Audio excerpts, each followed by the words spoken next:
तो गुरु फाइनली दिमाग हिला देने वाला नारुतो शिपन का हिंदी का एपिसोड आ चुका है, जहां हम लोगों को मिनाटो और कुचिना की बैक स्टोरी दिखाई गई, जहां वो नारुतो को बचाते हुए शहीद हो गए, यानी कि उनकी मौत हो गई। लेकिन भाई उस मोमेंट को देखने के बाद आज तक मेरा दिमाग हिला हुआ है कि ऐसी डबिंग कैसे हो सकती है। यानी कि मुझे एक मोमेंट पे लग रहा था कि जो कुचिना की डबिंग आर्टिस्ट है उन्होंने अपने पूरे इमोशन झोंक दिए है, और खासकर अंशु सक्सेना सर ने मिनाटो के अंदर अपना पूरा पावर ही लगा दिया है। भाई मुझे आज प्राउड फील हो रहा है नारुतो शिपन के डबिंग के ऊपर। उसके साथ ही भाई इन एपिसोड के अंदर हम लोगों को चीजें देखने के लिए मिली है, जहां हम लोगों को नारुतो को दिखाया जाता है, जहां वो हमारे किलर बी के साथ मिलके नाइनटेल फॉक्स के चक्रा को कंट्रोल करने की कोशिश कर रहा है। और उसी दौरान नाइनटेल यानी कि हमारा कुरामा जो है वो नारुतो के ऊपर हावी हो जाता है, और तभी नारुतो को बचाने के लिए कुशिना की एंट्री होती है। और जब कुशिना से नारुतो मिलता है तो कुछ देर बाद नारुतो हमारे कुशिना के सोल से बहुत सारे क्वेश्चंस पूछना शुरू कर देता है, और ये भी वो पूछता है कि आप लोग मुझे छोड़ के क्यों चले गए,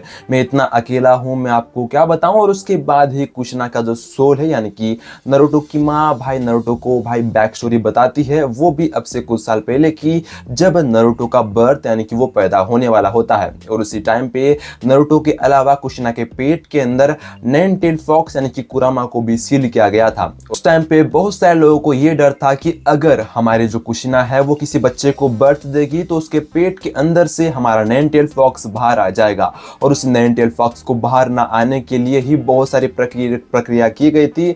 और उस टाइम पे भाई साहब अच्छे से हमारी कुशिना नारुतो को बर्थ दे देती है, और नाइनटेल फॉक्स बाहर नहीं आता है। लेकिन उसे बाहर निकालने के लिए वहां एक मास्क वाला आदमी हम लोगों को देखने के लिए मिलता है, जहां वो नारुतो को उठा लेता है और वो नारुतो को बाहर फेंक देता है, और मिनाटो नारुतो को बचाने के लिए बाहर चला जाता है, और कुशिना को वो मास्क वाला आदमी टेलीपोर्ट कर देता है। अब उस वो मास्क वाला आदमी ओबिटो है, माद्रा उचिया है, वो आने वाले वक्त में आप लोगों को पता चल जाएगा। मैं सिर्फ उसे आज के लिए मास्क वाला आदमी ही कहूंगा। और एक्चुअली वो मास्क वाला आदमी अपने मांगेक्यो शारिंगन की मदद से हमारे मतलब नाइनटेल फॉक्स यानी कि कुरामा को कंट्रोल कर लेता है और सील से बाहर निकाल देता है। और लिटरली यहाँ मुझे सोनिए वालों को सैल्यूट करने का मन कर रहा है, क्योंकि इस टाइम पे सोनिए वालों ने बहुत ज्यादा सेंसरशिप नहीं की। उन लोगों ने कहा कि माल मटेरियल आप लोगों को अच्छे से देखने के लिए मिलेगा, और लिटरली सोनिए ने मेरा आज दिल जीत लिया है। जहां हम लोगों को नाइनटेल फॉक्स को दिखाया जाता है, जहां वो कुशिना के पेट से बाहर आ जाता है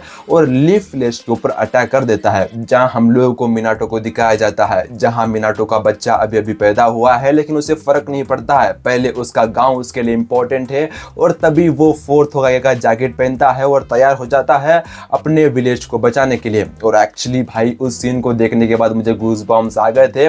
उसके साथ ही हम लोगों को मिनाटो और उस मास्क वाले आदमी का फाइट सीन भी देखने के लिए मिलता है, जहां भाई साहब मिनाटो अपने टेलीपोर्टेशन जुत्सु की मदद से मास्क वाले आदमी का अच्छे से भरता बनाता है। वो जो रसिंगन मारता है भाई फ्लाइंग रेजिंग टेक्निक की तरफ, मतलब क्या बोलूं यार, मिनाटो इज ऑसम, जिसकी वजह से ही तो मेरा वो फेवरेट कैरेक्टर है। हम लोगों को मिनाटो को दिखाया जाता है, जहां वो नाइनटेल फॉक्स को रोकने के लिए विलेज के अंदर आता है, कमाल की एंट्री लेता है, और वो नाइनटेल फॉक्स के साथ ही टेलीपोर्ट हो जाता है जंगल के अंदर। और वहां वो नाइनटेल फॉक्स को रोकने की कोशिश करता है, और जंगल के अंदर हम लोग को कुशिना और छोटे वाले नारुतो को, बेबी नारुतो को दिखाया जाता है।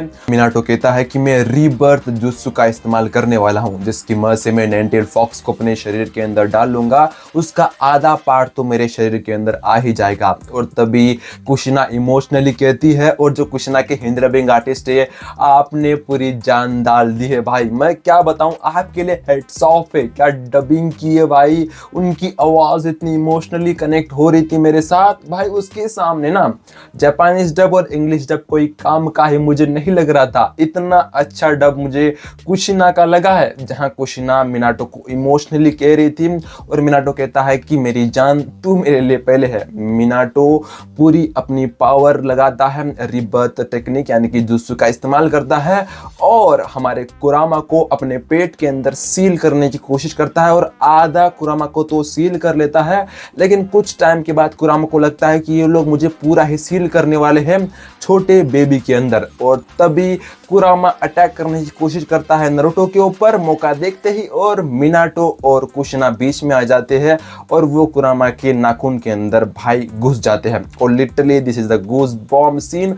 और इस सीन को भी सोनी वालों ने नहीं कट किया। भाई मैं आप लोगों के सामने से बोर्ड आउट कर रहा हूं क्योंकि आप लोगों ने सेंसरशिप नहीं की है। मतलब भाई मेरे लिए प्राउड की बात है कि सोनी वाले कुछ अच्छा तो कर रहे हैं हमारे लिए। भाई इसके लिए तो भाई तुम लोगों को टीवी के ऊपर नारुतो शिपन को तो देखना ही पड़ेगा। जो भी नहीं देख रहा है भाई, जो भी पायरेसी करके देख रहा है भाई, तुम लोगों से एक ही निवेदन कि भाई टीवी के अंदर देखो, आप लोगों को फुल थिएटर वाला मजा आएगा। जो मैंने सीन्स देखे हैं मैं आपको बता नहीं पाऊंगा। आखिरी सीन में कुशिना की मौत हो रही होती है जब वो हमारे कुरामा के नाखून के अंदर फंसी हुई रहती है, तो वो नारुतो से कहती है कि तुम बड़े होने के बाद अच्छे काम करना, लड़कियों की रिस्पेक्ट करना, अपनी बहुत सारी पॉकेट मनी बचाना, बहुत सारे एंजॉयमेंट करना, बहुत सारी चीजें वो बोल रही थी। और वो इतनी इमोशनली बोल रही थी तो भाई मैं आपको क्या बताऊं, गूज बम्स आ रहे थे। और लिटरली भाई यहाँ भी कुशिना की डबिंग आर्टिस्ट को मैं सैल्यूट करना चाहता हूँ। लिटरली भाई बैकग्राउंड म्यूजिक के साथ सोनी वालों ने बहुत अच्छा खेला है। और मेरी लाइट भी चली गई है, लेकिन मैं इसकी वजह से ही अब आगे कुछ नहीं बोल पाऊंगा। लेकिन एपिसोड एकदम जबरदस्त था, सेंसरशिप ज्यादा नहीं की गई थी। अब आपका क्या कहना है इसके बारे में कमेंट बॉक्स के अंदर जरूर से बता दीजिएगा। वीडियो को लाइक करके चैनल को सब्सक्राइब करके उस घंटे को भी दबा दो। ऐसे इंटरेस्टिंग और रिव्यूज के लिए मिलते रहेंगे ऐसे इंटरेस्टिंग वीडियोस के अंदर। जय हिंद, वंदे मातरम, दत्ते बायो।